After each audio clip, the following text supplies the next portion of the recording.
सकाळी मोदीजींना भोंदू बाबा म्हणण्याची हिम्मत या संजय राजाराम राऊतनी केली आणि मग भगवे वस्त्र घालून गुफ्यामध्ये जाऊन बसणारे, हिंदू मुसलमान करणारे हे भोंदू बाबा असतात असं म्हणणं आहे या संजय राजाराम राऊतचे। म्हणजे अप्रत्यक्ष पद्धतीने तो हिंदू हृदय सम्राट बाळासाहेब ठाकरेंवर पण हे ना भोंदू बाबा म्हणतायत का, हा प्रश्न मला ह्या संजय राजाराम राऊतला विचारायचा आहे।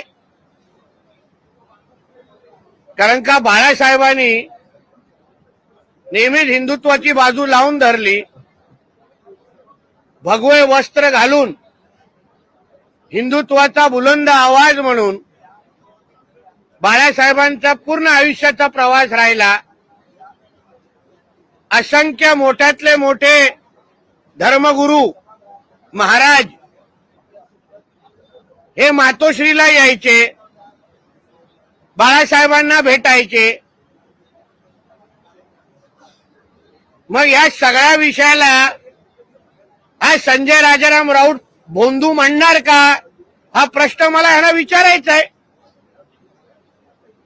खारघरमध्ये धर्माधिकारीजींचा जो कार्यक्रम झाला, आदरणीय धर्माधिकारी आणि त्यांची पूर्ण संस्था जेवढे समाज कार्य करतात, लोकांची मदत करतात, पर्यावरणाच्या दृष्टिकोनातून कार्यक्रम घेतात, त्याचे 5% पण या संजय राजाराम राऊत आणि त्याच्या मालकांनी केले नसेल। दुसरं कोण काय, त्याच्या स्वतःचे उद्धव ठाकरे हे असंख्य वेळी माननीय धर्माधिकाऱ्यांच्या घरी जाऊन त्यांच्या कुटुंबाला भेट घेऊन आशीर्वाद घेत असताना आपल्याला सगळं दिसतं, आपल्या सगळ्यांना बघायला मिळतं। मग एवढ्या सगळ्या गोष्टी असताना तू पहिला स्वतःच्या मालकाला जाऊन समजव की धर्माधिकाऱ्यांकडे जाऊन आशीर्वाद घेण्याचं बंद कर आणि मग दुसऱ्यांना भोंदू बाबा आणि सगळ्या गोष्टी बोल। कधीतरी धर्माधिकाऱ्यांच्या बैठकीमध्ये जाऊन बस, तुझे पण विचार थोडे स्वच्छ होतील, चांगल्या मार्गावर लागशील। वाया गेलेला कार्टा म्हणून जे तुझी जी ओळख आहे ते धर्माधिकाऱ्यांच्या बैठकीमुळे तुझ्या विचारांमध्ये आणि व्यक्तिमत्वामध्ये निश्चित पद्धतीने बदल घडेल असा माझा ठाम विश्वास आहे। बोला।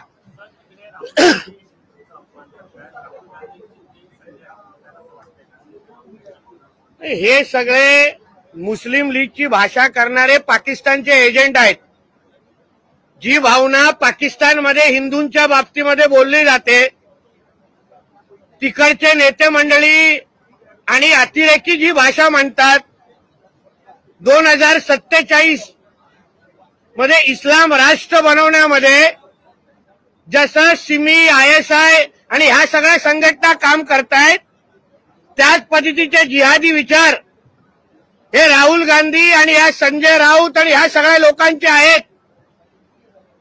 या लोकांना आपल्या भारत देशाला इस्लाम राष्ट्र बनवण्याचं आहे।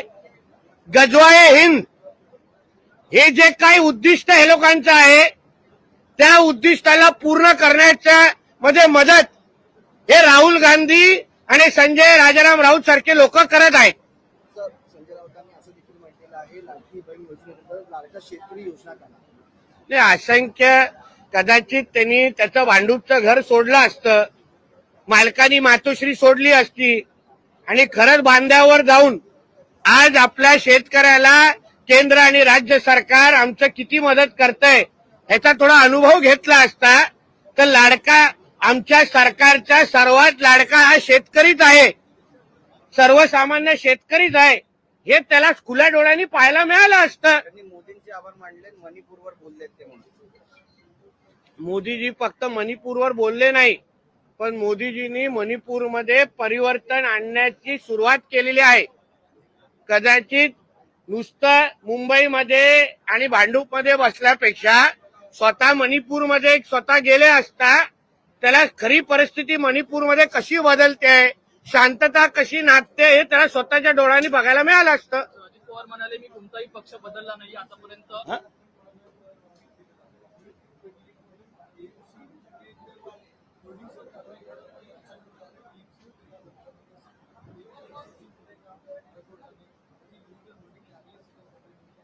ते इलिगल होर्डिंगवाले किती जण मातोश्रीला हप्ते देतात, मग ह्याच्या हिशोबाची पण एक यादी बाहेर द्यायला लागेल. होर्डिंगवाले अर्धे मालक यांचे नाईट लाईफचे पार्टनर आहेत. संध्याकाळी 7च्या नंतर रिझवी कॉलेजच्या मागच्या बंगल्यामध्ये हे लोकच होर्डिंग वाल्यांबरोबर नाईट लाईफची गँग यांची बसते. तर कदाचित हप्ते मिळायचे कमी झाले असतील किंवा बंद झाले असतील, गाडीमध्ये पेट्रोलचे पैसे मिळायचे बंद झाले असतील, म्हणून आता होर्डिंगवाल्यांच्या मागे लागलेले आहेत. हा निवडणुकीचा चंदा गोळा करण्याचा प्रकार आहे. अजित पवार म्हणाले की माझ्यावरती आरोप झाले पण ते सिद्ध झाले नाही, मी आजपर्यंत पक्ष आहे तो बदलला नाही. भाजपकडून मोठ्या प्रमाणात आरोप झाले होते, इरिगेशन स्कॅम असेल, पंतप्रधान नरेंद्र मोदी यांनी सुद्धा आरोप केले होते. आता अजित पवार हे महायुतीमध्ये आहेत, कोणाला उत्तर द्यायचा प्रयत्न करतात, तुम्हाला काय वाटतं? आता ज्यांना ते उत्तर घ्यायचं असेल, ऐकायचं असेल, त्यांच्यासाठी असेल. आम्ही कशाला आमच्या युतीतल्या मित्रांबद्दल आम्ही कशाला टीका टिप्पणी करू. त्यांना ज्यांना संदेश द्यायचा आहे त्यास तो संदेश अजितदादांनी आपल्या विचारातून दिलेला आहे. तुम्ही त्यांना प्रश्न विचारा.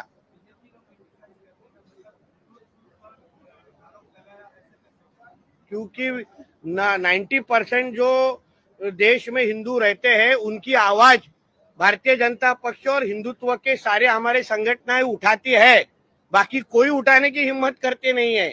इसलिए जो हिंदुत्व की आवाज बन के हिंदुओं की आवाज उठाते हैं उनको बोलना मतलब हिंदुओं को बोलना जैसा ही है.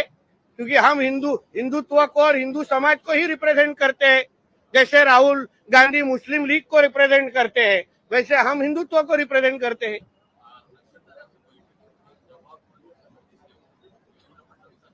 मला दिसले नाही, मी काल सभागृहामध्ये होतो. मला दिसल्यावर तुम्हाला सांगतो. बैठकीला हजर होते. भाजपची नक्की काय भूमिका आहे, तुमची काय भूमिका आहे? कारण माझी भूमिकापेक्षा भाजपची भूमिका अधिकृत तुम्हाला त्यांचे प्रवक्ते सांगतील. मला एक टास्क दिलेला आहे, तेवढं काम करतोय. मीरा भाईंदरमध्ये सातत्याने ड्रग्सवर कारवाई होते. कालही पोलिसांनी मोठी कारवाई केली. 350 कोटीचा ड्रग्स सापडलेला आहे मीरा भाईंदर मध्ये. जोपर्यंत तुम्ही नवानगर सारखे एरिया साफ करत नाही, तिथे स्वच्छता मोहीम राबवत नाही, तिथे असलेले बांगलादेशी आणि रोहिंगे मुसलमानांना हकलवत नाही, तोपर्यंत हे ड्रग्सचे प्रकार कमी होणार नाहीत. समाजामध्ये ड्रग्सच्या माध्यमातून जिहाद पसरवणं हे त्या बांगलादेशी आणि रोहिंग्या मुसलमानांचं काम आहे. म्हणून मीरा भाईंदर अगर स्वच्छ ठेवायचं असेल, ड्रग मुक्त करायचं असेल, तर पहिले रोहिंग्या आणि बांगलादेशी मुक्त करा, हे सगळे प्रश्न सुटतील.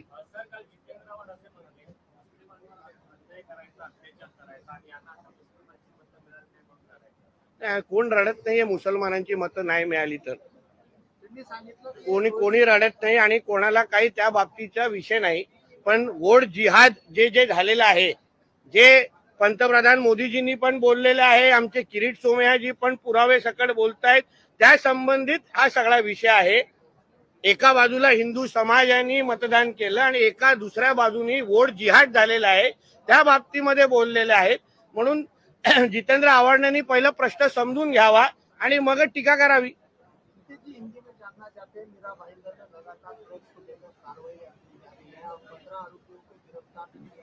देखिए ऐसा है, मीरा भाईंदर में जब तक नवानगर जैसे एरिया को आप साफ करते नहीं, वहां रहने वाले बांग्लादेशी और रोहिंगे मुसलमानों को वहां से निकालते नहीं, तब तक ये ड्रग्स के विषय खत्म होंगे नहीं. ड्रग्स के माध्यम से इनको जिहाद वो मीरा भाईंदर में लाना है और उनको उधर घर घर में पहुंचाना है. तो जब तक आप रोहिंगे और बांग्लादेशी मुसलमानों को साफ करते नहीं, तब तक ये ड्रग्स के विषय खत्म होंगे नहीं.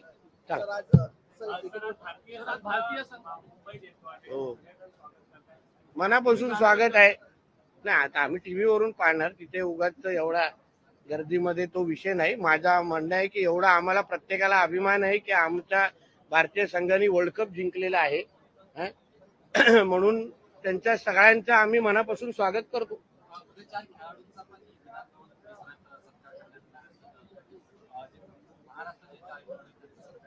चांगली गोष्ट आहे, चांगली. आता अशा पद्धतीने खेळाडूंना प्रोत्साहन दिलंच पाहिजे. एकाचा सत्कार केलं तर अजून दुसऱ्यांना पण प्रोत्साहन मिळतं की कधी ना कधीतरी आमचा पण सत्कार विधानमंडळामध्ये झाला पाहिजे. अशा पद्धतीचा चांगला संदेश महाराष्ट्रातल्या खेळाडूंना दिला पाहिजे.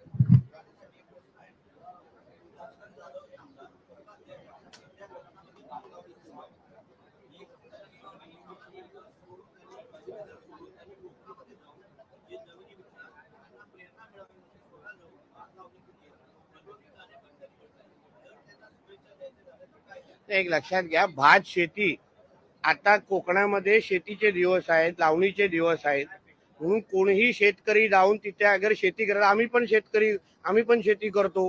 मग त्यासाठी असं अधिवेशन सोडून जिथे आम्ही लोकप्रतिनिधी म्हणून आम्हाला अधिकार शेतकऱ्यांचेच प्रश्न मांडण्यासाठी इथे आम्हाला पाठवलेला आहे.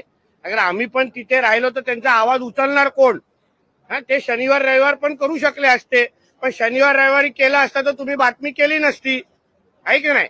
म्हणून असे फोटोग्राफी करणारे शेतकरी पण आमच्या कोकणामध्ये आहेत आणि आमच्यासारखे आहेत जे कॅमेराशिवाय पण शेती करतात.